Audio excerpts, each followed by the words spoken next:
大家好，我係 Eric， 今日同大家講一單好可能會改變全球資本市場、太空產業同埋涉及 AI 發展嘅超級大事件，就係 Elon Musk 嘅 SpaceX 即將喺今年上半年上市。呢隻 IPO 好可能成為人類史上最大規模嘅上市計劃，估值預計可以高達1.5萬億至1.75萬億美金，集資規模可能超過750億美金。今次 SpaceX 上市對佢旗下嘅公司包括 xAI、Tesla 同佢本人有咩好處呢？呢條片我哋將會同你講清楚。首先就同大家講下 SpaceX 呢間公司嘅背景啦。Elon Musk 喺2002年3月14號喺美國嘅加州成立 SpaceX， 全名為 Space Exploration Technologies Corporation。Elon Musk 當時從 PayPal 賣盤中獲得嘅1.8億美金，佢就將其中嘅1億美金作為初次嘅資金。SpaceX 嘅理念係希望通過研發可重用火箭，降低太空運輸嘅成本，打破一直由美國太空總署 NASA 壟斷嘅航天產業，亦都希望令太空旅行同埋衛星部署變得經濟可行，最終能夠實現人類成為多行星物種，並且喺火星建立自給自足嘅殖民地。講就好似好威啦，咁現實又係點嘅呢？ SpaceX 早期經歷過多次嘅失敗，喺2008年公司仲搞到差啲破產，剩餘嘅現金只係夠最後一次嘅發射。直至到2008年，第一支火箭 Falcon 1終於成功發射，並且首次成功進入軌道。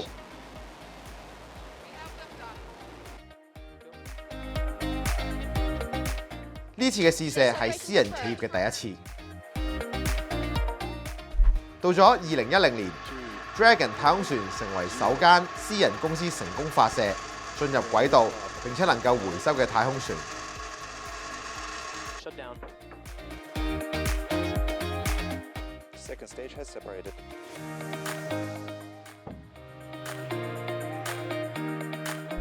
又去到2012年。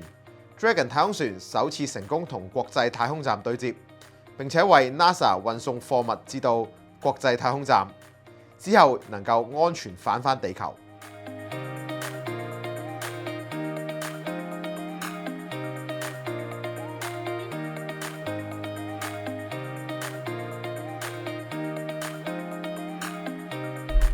而要寫入人類史冊嘅一次，就要數到2015年。大家一直以嚟對火箭嘅印象就係用完即棄，往往因為成本效益嘅問題而放棄回收。但係 SpaceX 嘅 Falcon 9火箭就徹底顛覆咗全人類嘅想像，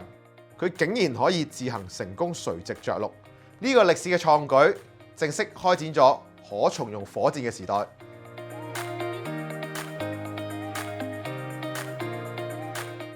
SpaceX 一次發射對客戶嘅價格大概係7000到8000萬嘅美金，而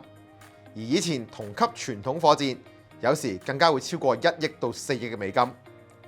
因為第一級助推器係火箭最貴嘅部分，呢部分約佔70% 嘅成本，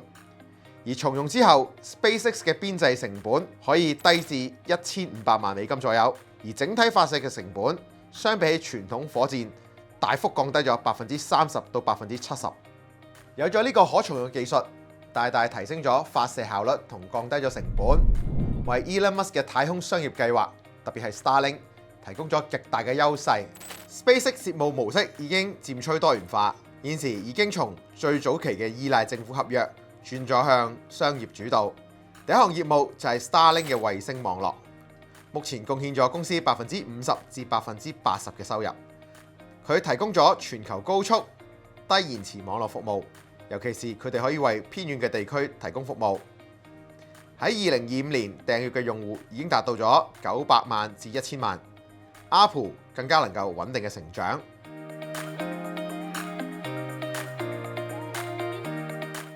而第二項業務就係發射服務，包括咗商業衛星、NASA 任務以及 Starlink 嘅自身部署。第三項業務就係 Starshield， 即係軍用版嘅 Starlink， 主要係針對政府同埋軍事嘅客戶。第四項業務就係 Dragon 載人服務，以及未來 Starship 嘅星際運輸。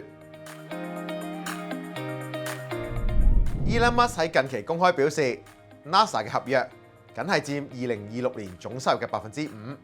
而 Starlink 同埋商業活動已經成為公司核心成長嘅動力來源。SpaceX 作為私人嘅公司，財務透明度極低，但係根據 Reuters 同埋 Bloomberg 嘅消息，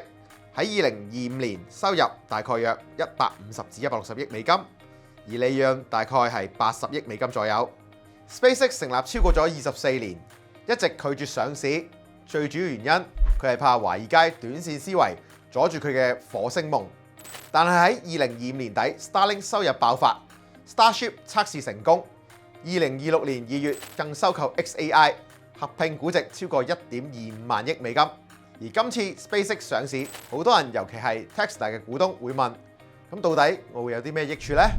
首先，我哋先講下 SpaceX、xAI 同埋 Tesla 呢個鐵三角關係。xAI 係 Elon Musk 2023年3月創立嘅 AI 公司，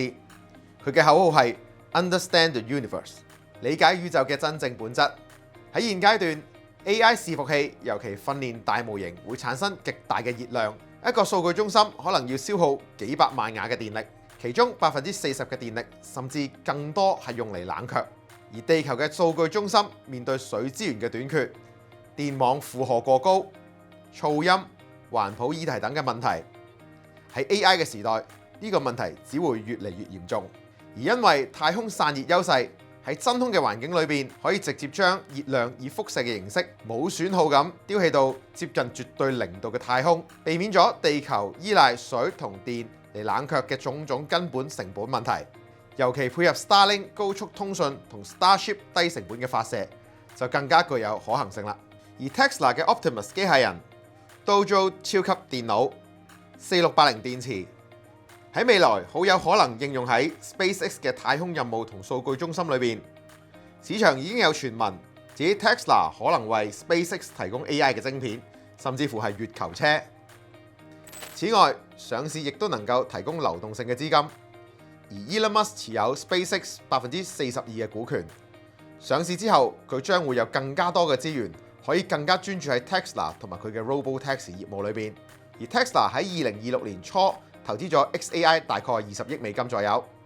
隨住 xAI 被 SpaceX 收購， Tesla 已經獲得美國聯邦貿易委員會批准，將呢筆投資轉換成 SpaceX 嘅小額股權，大概1% 左右。而 SpaceX 嘅上市， Tesla 嘅估值都肯定會獲得提升。再提升一個層次咁諗，呢3間公司高度協同 ，xAI 提供 AI 嘅大腦， SpaceX 能夠提供太空嘅基礎設施，包括通訊同埋運輸，而 Tesla 能夠提供地面身體，包括機械人、車輛同埋能源。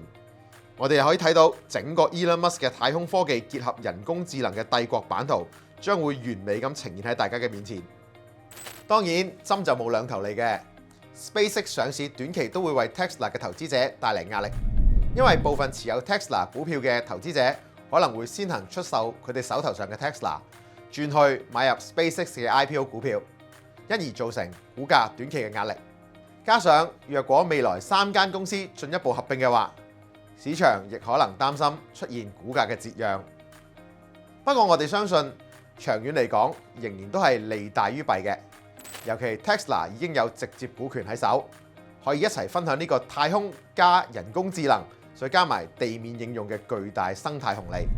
SpaceX 嘅上市不單止係華爾街嘅盛事，更加象徵住人類太空時代同埋人工智能時代正式融合嘅開始。對投資者嚟講，呢個可能係10年難得一遇嘅機會。我哋智庫研究部會繼續為大家提供有關今次 IPO 嘅最新消息，記住留意我哋嘅 social media 同埋直播啦。拜拜。